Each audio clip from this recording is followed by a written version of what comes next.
My brothers and sisters, may the Lord be with you. A reading from the Holy Gospel according to Luke. Jesus said to his disciples, "The Son of Man must suffer greatly and be rejected by the elders, the chief priests, and the scribes, and be killed, and on the third day be raised."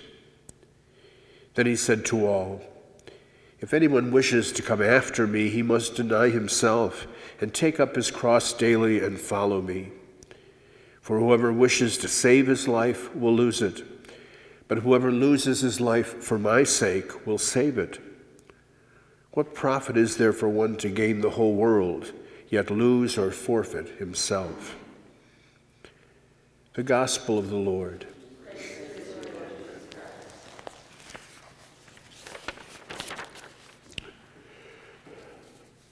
We just heard from the book of Deuteronomy, Moses is kind of affirming the message that God had given him through the commandments, and in turn suggesting to those who followed him, the Israelites, how they must live their lives. And at first glance, it seems as if it should be an easy choice. He says, I give you two choices. You either can have life and prosperity, or you can have death and doom. You either have blessing, or you can have a curse. You kind of find them all standing there saying, which one do we pick? And of course, we would think it would be very simple to pick life and prosperity.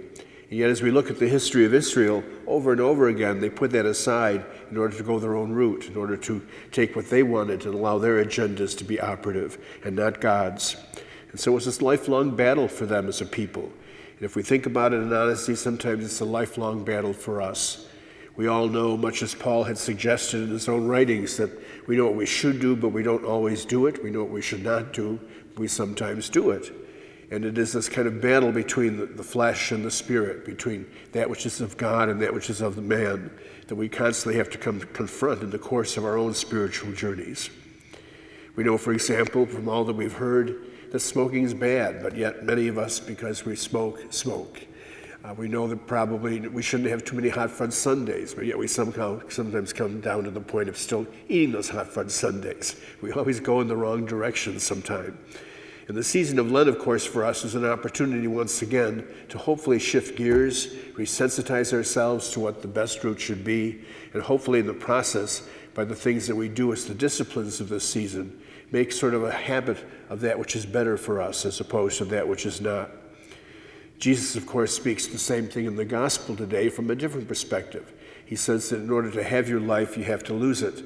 And to lose your life means essentially that we carry the cross that is ours, that we don't carry what we think we should need, but rather what God has asked us to carry. Today, then, as we continue this journey and begin this Lenten season, let's be mindful of those things in our own life that still need to be transformed. And hopefully, at the end of this season, when we come again to the celebration of resurrection, we will, God willing, with His grace, find that at least a little bit more of those elements in our own lives that should be better have now all of a sudden become better.